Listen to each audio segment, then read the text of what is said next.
எண் 21 நித்யஸ்ரீ வி. அனைவருக்கும் வணக்கம். என் பெயர் வி நித்யஸ்ரீ. நான் 2ஆம் வகுப்பு படிக்கிறேன். நான் எடுத்துக்கொண்ட தலைப்பு உத்வேகமூட்டும் நபர். இவரின் கம்பீர குரலையும் ஓளுமையையும் அவ்வளவு எளிதில் யாராலும் மறந்துவிட முடியாது. அம்மா புரட்சி தலைவே என்ற அன்புடன் அழைக்கப்படுபவர். மக்களால் நான், மக்களுக்காகவே நான் என்ற வாக்கியத்திற்கு ஏற்ப மக்களின் முதல்வராகவே வாழ்ந்து மறைந்தவர். இப்பொழுது புரிகிறதா நான் யாரை பற்றி பேச வந்துள்ளேன் என்று? ஆம், இன்று நான் இரும்பு பெண்மணி ஜெயலலிதா பற்றி சில கருத்துக்களை உங்களிடம் பகிர வந்துள்ளேன். தமிழகத்தில் 6 முறை முதல்வர் நாற்காலியை அலங்கரித்தவர். கடுமையான விமர்சனங்கள், தனிப்பட்ட தாக்குதலை கடந்து பல அரசியல் சூறாவளிகளை தனித்து சமாளித்தவர்.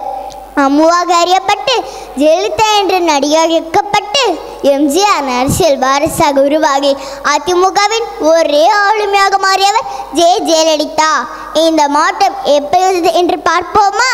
கர்நாடகாவில் மாண்டியா மாவட்டத்தில் ஜெயராம் இதவழி தம்பதிக்கு மகளாக 1948ஆம் ஆண்டு பிப்ரவரி மாதம் 24ஆம் நாள் பிறந்தார். இவரது இயற்பெயர் கோமலவள்ளி. இவர் சிறு வயதிலேயே தந்தையை இழந்தவர். பின்னர் தனது தாயுடன் சென்னை வந்தார். அங்குள்ள சர்ச் பார்க் கான்வென்ட்டில் மெட்ரிகுலேஷன் படிப்பை முடித்து கல்வி பயில உதவித்தொகை கிடைத்ததும் தனது தாயின் தூண்டுதலால் அவரது 15 வயதிலே திரைப்படத்துறையில் கால் பதித்தார். அவரது சிறு வயதிலேயே கர்நாடக இசையும் பரதநாட்டியத்தையும் கற்று தேர்ந்தார். தமிழ், ஆங்கிலம், ஹிந்தி, தெலுங்கு, கன்னடம் போன்ற 5 மொழிகளில் புலமை பெற்றவர். அவரது ஆங்கில புலமை எந்த அளவுக்கு இருக்கும் என்றால், சில நேரங்களில் அரசு அறிக்கை ஆங்கிலத்தில் தயார் செய்து தருவாராம். அதை அதிகாரிகள் தமிழில் மொழிபெயர்த்து அனுப்பி வைப்பார்களாம். அந்த அளவுக்கு ஜெயலலிதாவின் ஆங்கிலம் சிறப்பானது. உலகின் சர்வ வல்லமை பொருந்திய நாடாக பார்க்கப்படும் நாடு ஒரு பெண்ணை அதிபராக பார்க்க விரும்பாத போது, ஒரு பெண் ஒற்றையாளாக ஒரு மாநிலத்தை ஆட்சி செய்து ஒட்டுமொத்த நாட்டையும் திரும்பி பார்க்க வைத்தார் என்றால் அது ஜெயலலிதாவாக மட்டுமே இருக்க முடியும். இவ்வளவு கம்பீரமான பெண் ஆளுமை இந்தியாவில் எந்த மாநிலத்திலும் இல்லை என்பதால் தான் சிலர் இவரை பிரதமராக்கி பார்க்க ஆசைப்பட்டனர்.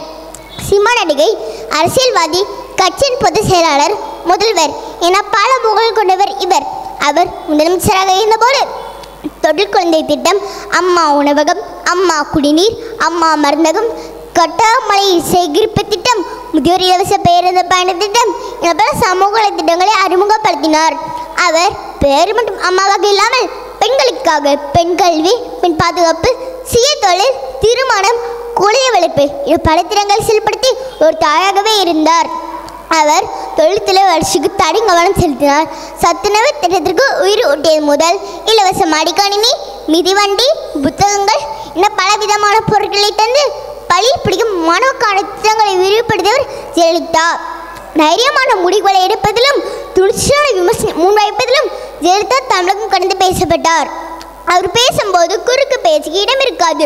சரியோ தவறோ ஜெயலலிதா முடிவுகள் யார் என்ன சொன்னாலும் இறுதி வடிவம் ஜெயலலிதா என்ற தனி நபரால் எடுக்கப்படுவதாக இருக்க வேண்டும் என்பதில் ஜெயலலிதாவின் நிகர் ஜெயலலிதா தான்.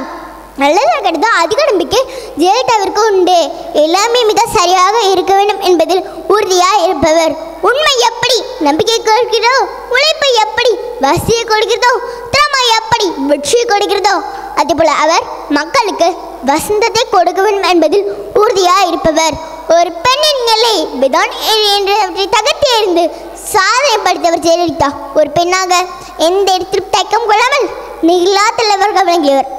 அவர் கடந்து வந்த போது முள் தொழில் போர்த்தேவி தான் நடந்த முள் பாதைகளை தனக்கான வரவேற்பு கம்பளமாக மாற்றிக்கொண்டவர். ஃபீனிக்ஸ் பிரிவு போல தொழிலிருந்தும் வீழ்ச்சியிலிருந்தும் எழுந்து கொண்டே இருந்தவர். இந்தியா மாபெரும் தலைவர்களை கண்ட நாடு, உலகிற்கு வழிகாட்டியவர்களை கொண்ட தேசம். அப்படி ஒரு தேசத்தில் ஒரு மாநிலத்தில் இருந்தபடியே நாடு முழுக்க பேசப்பட்ட இரும்பு பெண்மணியின் துணிச்சல், தன்னம்பிக்கை, விமர்சனம் அடிச்சப்படுத்தும் விதம், முடிவெடுக்கும் தன்மை என பெண்கள் அவரை தைரியத்தின் குறியீடாக ஆழ்மையாகத்தான் இன்று வரை பார்க்கிறார்கள். அவர் தமிழ்நாட்டின் மறக்க முடியாத ஒரு மகத்தான தலைவராக இல்லாமல் ஒரு பெண்ணாக அவருடைய வாழ்க்கை மற்றும் சாதனைகள் சமுதாயத்தின் எதிர்பார்ப்புகளுக்கும் எதிர்ப்புகளுக்கும் எதிராக அர்ப்பணித்தவர்கள். எனக்கு மட்டும் இல்லாமல் என்னை போன்ற பெண்களுக்கும் உத்வேகம் மற்றும் ஒரு சிறந்த உதாரணமாக இருக்கின்றார்.